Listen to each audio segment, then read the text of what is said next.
Why waste time scrubbing when a bottle of expensive designer perfume can mask the truth? Please, you all should just mind your business. Water is a trigger for me. It's practically traumatic, Elena said, flashing a charming grin at her flawless reflection. This was the rehearsed script Elena used whenever she skipped another 3 days without stepping into a shower. At a quick glance, Elena was the definition of perfection. She was elegant, stylish, and held a high-profile position at a commercial bank where she appeared to be a woman who had mastered life. Every morning, she emerged from her flat impeccably styled, smelling like a luxury boutique. Her wigs, always laid to perfection. One week, it was a sleek, bone-straight look.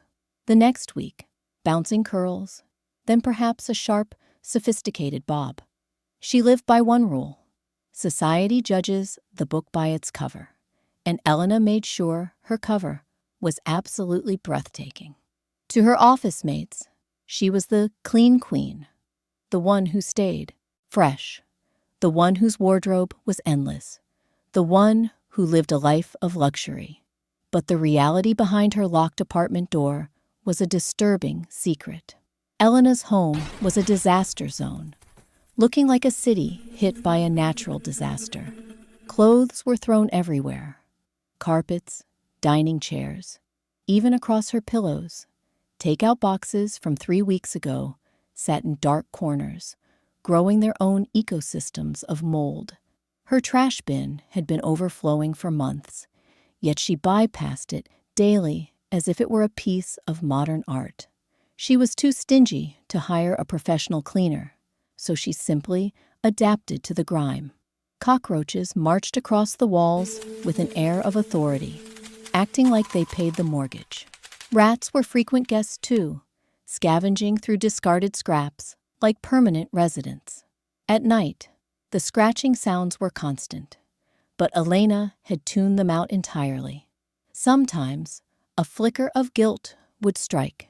She would pick up a duster or a broom, swearing to fix the mess in one go. But within 10 minutes, her lack of stamina would win. She would slump onto the messy couch and drift off to sleep, still clutching the broom. The chaos remains untouched. And when the sun rose, she would wake up, douse herself in layers of perfume, put on a designer gown, and walk out as if she lived in a palace. Elena looked like a star to the public, but behind the scenes, her world was rotting from the inside out. People in Elena's neighborhood showered her with compliments every time she stepped out. "Elena, you look like a goddess," they would shout. "Please, give me one of your expensive wigs." She would offer a polite, distant smile, soaking in the admiration. If only they realized that the foul odor they blamed on the neighborhood sewers was actually wafting from her own living room. Elena was profoundly lazy, and it dictated her entire existence. She woke up late almost every single morning, perpetually racing the clock. Occasionally, she'd manage a 30-second bird bath in the sink. Most days, she didn't bother at all. She simply slid into a fresh outfit, applied a heavy layer of foundation, and sprayed so much floral perfume that the scent lingered in the hallway long after she left. Then, she hurried to hail a ride. She rarely made it to her desk before 10:30 a.m. Her supervisor was constantly frustrated. Emails were sent, disciplinary meetings were held, but Elena remained unchanged. Procrastination was her second nature. After her shift, she headed straight to a fast food joint because the idea of cooking was exhausting. Elena either lacked the skill or the interest to prepare a meal. The last time she tried to make simple pasta, it turned into a soggy, burnt mess. Since that failure, she swore off the kitchen and relied entirely on delivery bags. Once finished, the greasy wrappers were dropped right where she sat, staying there for months, as if they had taken root in the floorboards. Elena's laziness wasn't an adult phase. It was a childhood legacy. Being the youngest of four, she had spent her teenage years dodging every single household task. On mornings when the sink was piled high with crusty dishes, she would scowl and wonder aloud, who do they think is going to clean all this?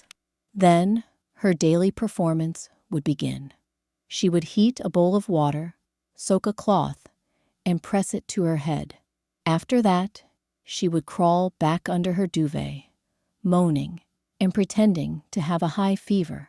When her brothers yelled, "Elena, get up! We know you're faking it to skip the chores," she would start trembling dramatically, acting like she was on the verge of a collapse. Her mother would rush in, feel her forehead, and sigh. "Leave the poor girl alone. Can't you see she's suffering? Don't be so heartless towards your sister." Under the blankets, Elena would smirk. Her manipulation had succeeded. For the rest of the day, she was treated like royalty, while her siblings did the hard work. That was her upbringing. Her mother cooked, cleaned, and even hand-washed her clothes. Elena never developed the basic survival skills of an adult. Even when she moved to the city, her mother was terrified. "Elena, are you sure you can manage a home?" Elena had nodded with fake confidence. In reality, all she wanted was the privacy to be as messy as she pleased, just like the influencers she followed. For a while, her mother would visit to scrub the flat while Elena was at work. But one day, Elena's eldest sister intervened and spoke some hard truths. "Mom, Elena is a grown woman. She is nearly 30. You think you're being kind, but you're actually crippling her." Their mother realized the damage she was doing and decided to stop helping. That choice triggered the downfall. Without the secret visits from her mother, Elena's apartment transformed into a literal garbage dump. The kitchen was a nightmare of epic proportions. Discarded plates had been sitting there so long, they were covered in a layer of black, grime, and maggots. The air smelled like something had died in the walls, but Elena's nose had become desensitized. To her, the stench was just the smell of home. Most days, when she wanted to update her social media, she didn't bother tidying. She just kicked the laundry piles to one side, creating a tiny, clean corner just big enough for a photo. Standing in that specific spot, she would take gorgeous portraits and upload them to Instagram. Instantly, the praise would flood her notifications. "Aesthetic goals. You look so refreshed. Skin like milk," Elena would chuckle as she read the comments. If only they had a sense of smell through the screen. Elena was also involved in a serious long-distance relationship with a handsome engineer named Julian. He lived in Canada, but they had met during a vacation where they fell deeply in love. Since Julian moved, their romance lived through screens, texts, voice notes, and endless video calls. Whenever Julian requested a video chat, Elena would always take the call on her balcony. One day, Julian grew suspicious. "Why are you always outside when we talk? Don't you ever relax on your sofa?" She laughed and spun a lie. "Oh, darling, I just crave the evening breeze. It keeps my mind clear." Julian accepted the excuse. Julian was a foodie and often talked about how he missed home-cooked meals. Elena, without missing a beat, claimed she was a master chef. She would buy expensive meals from high-end bistros, plate them on her one clean dish, take a photo, and send it to him. "Look at what I whipped up today, my love," she'd text. "Wow, baby," Julian replied. "I can't wait to come home and have you cook for me." But whenever he asked to watch her cook live on camera, she'd fake a health issue. "Oh, babe, I get such bad anxiety when I'm being watched in the kitchen." Julian would drop the subject to avoid stressing her. But deep down, She knew that if Julian ever stepped inside her front door, the relationship would end instantly. Still, she told herself, I'll just watch a few YouTube tutorials before he arrives. How hard can it be? And, with that delusion, Elena kept up her double life.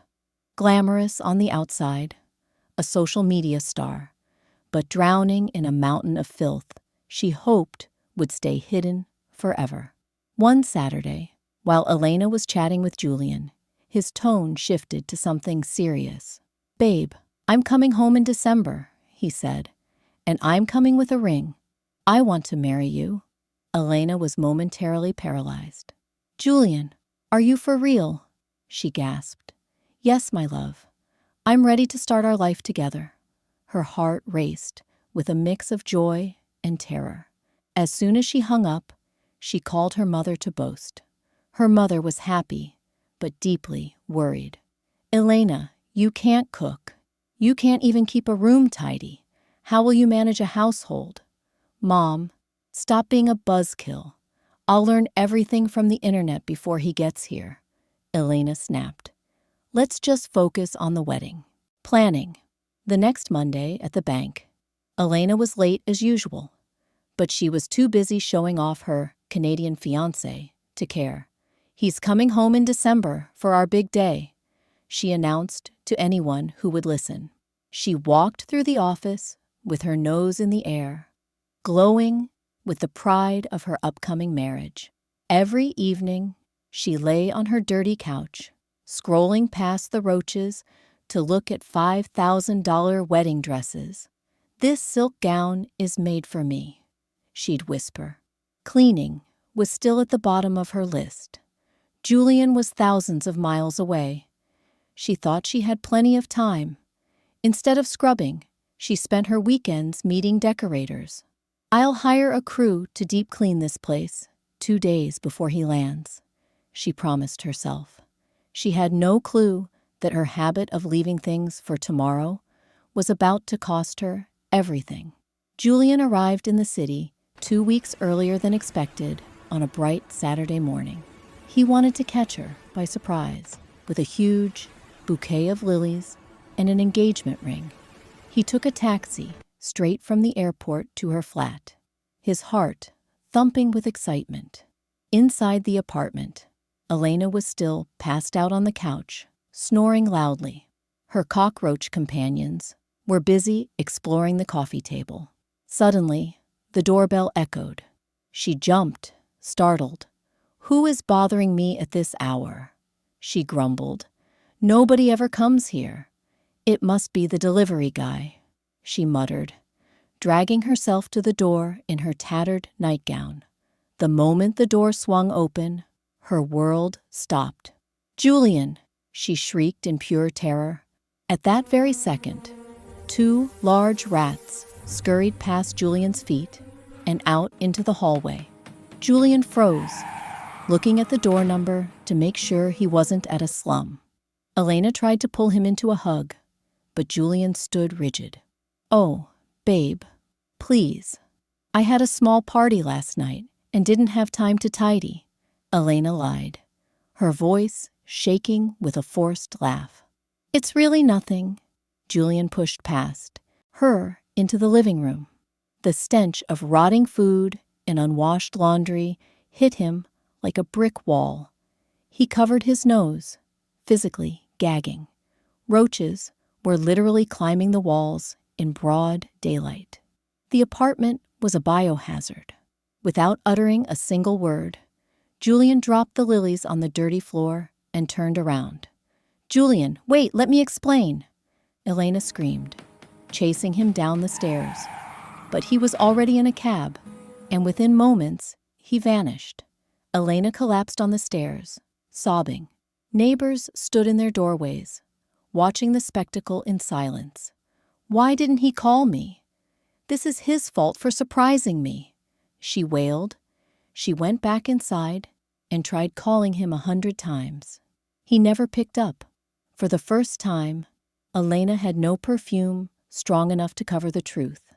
No filters could hide the reality of her life. 4 days passed. Elena stayed locked inside, refusing to eat or speak.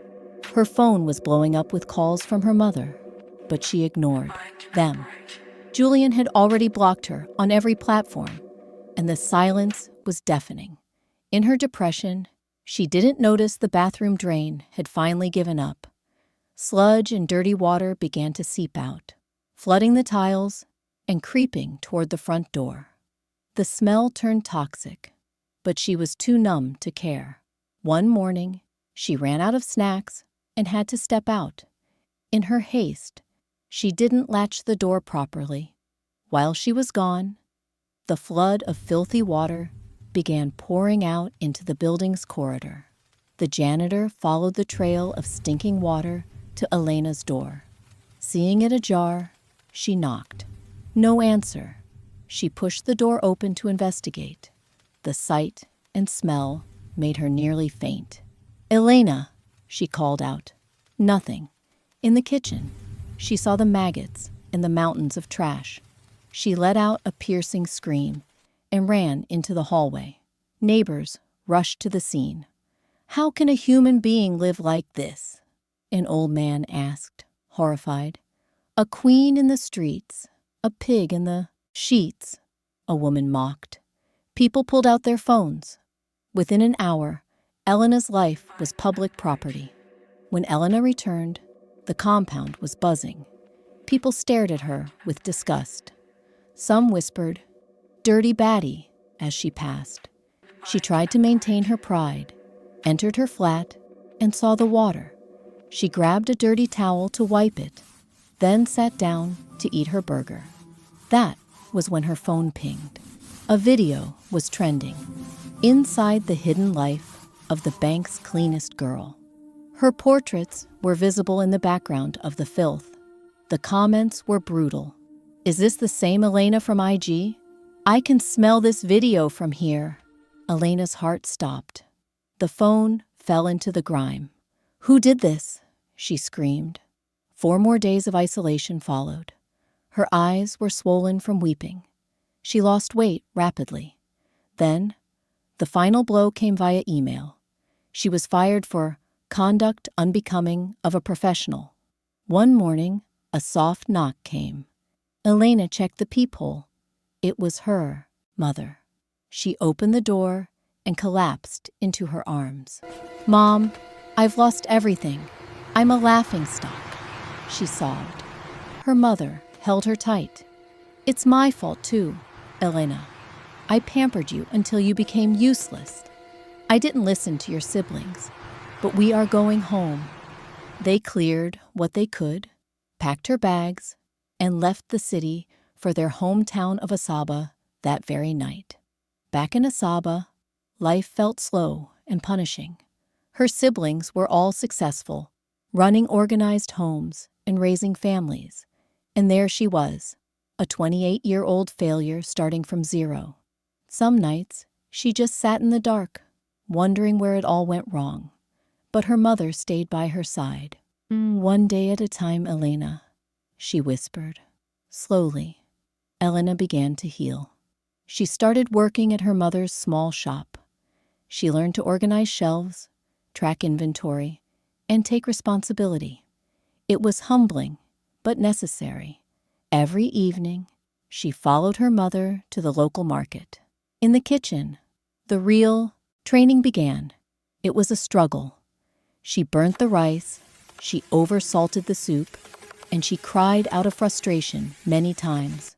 But her mother was patient, never mocking her mistakes. Slowly, the meals started tasting good. Elena felt a pride she had never known. For the first time, she didn't need a perfume bottle to feel confident. She had her own skills. She learned to scrub floors until they shined and take pride in a fresh-smelling room. She started reading books on self-discipline and mindset, rebuilding her shattered spirit. Months later, Elena made a life-changing choice. She enrolled in a prestigious culinary institute. For 6 months, she practiced until her hands were sore. She learned the art of discipline and the value of hard work. On graduation day, Elena wept tears of genuine accomplishment. Her mother was there, beaming with pride. "You've become a real woman, Elena," she said. She launched a YouTube channel, The Refined Life, sharing her story of transformation and cooking tips. At first, the trolls came. "Isn't this the dirty girl from the video?" But then, the narrative shifted. "Look at her growth. This is the comeback of the year."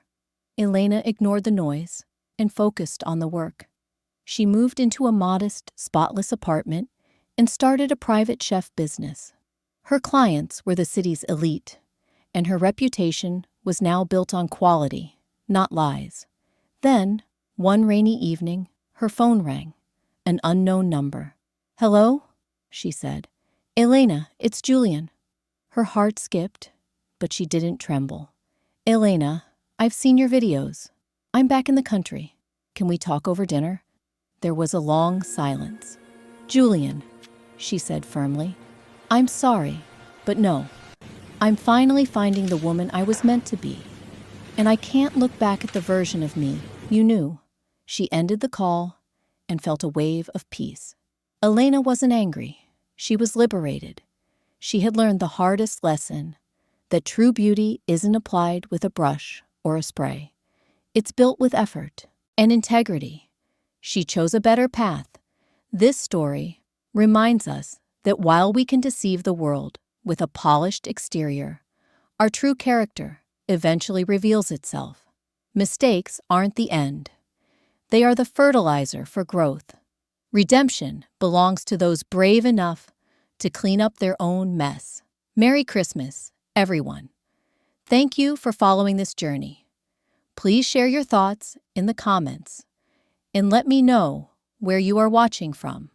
Like, share, and subscribe for more stories of transformation. See you in the next one.